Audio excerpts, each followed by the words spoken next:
Hi everyone, I'm Kim Strader with Naturing Way LLC, and my passion is connecting people with plants and nature.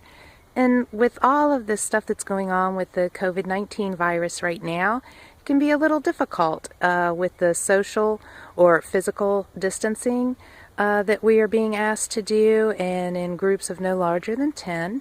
So I decided to go ahead and start doing a video series. Just of, walks and what I find when I'm out in nature. So I've decided to call this What's Up in the Woods. So please join me as we take a walk.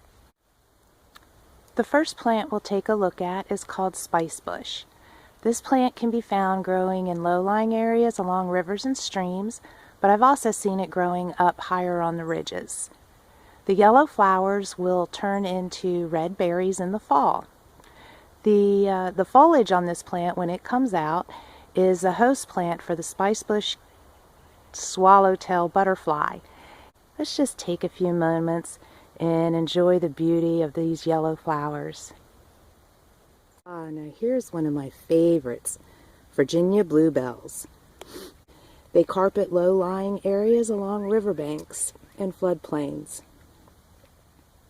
Let's take a moment and just be with the beauty of these flowers. Listen to the birds call.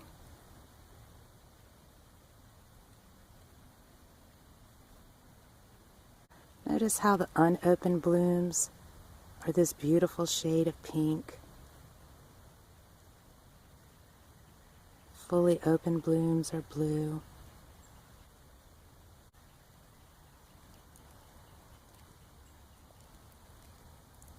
It's really neat how the water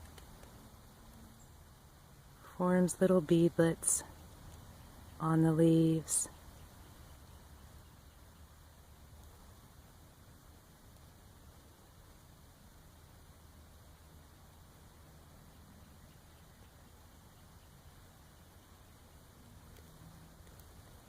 Oh my goodness, and here's another one of my favorites.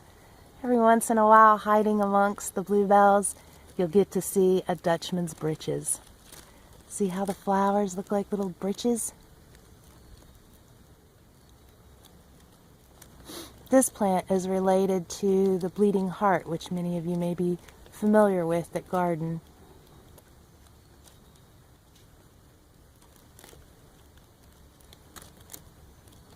Such a sweet little plant.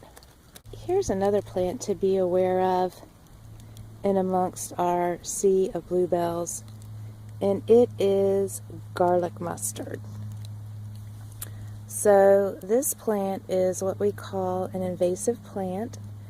It was brought here by early settlers from elsewhere in the world, and it has slowly but surely started taking over all of our natural areas. It's really quite tolerant of multiple conditions. Wherever it grows, its roots put out a chemical that will inhibit the growth of other plants. So, about the only good thing really about this plant is that it is edible. It pulls up really easily because it's a biennial. And this is what the root looks like. There are people who have told me that pickling the root is really good. I haven't tried pickled root, but I have sauteed the leaves before, and they taste pretty good. But here again, if you're not 100% sure of the identification of the plant, please do not eat it. So these plants will be growing a flower. They'll get much larger. And whenever you break off a piece of the leaf and smell it, crush it up and smell it. It has a very garlicky, oniony type of smell to it. So that's one way to positively identify it.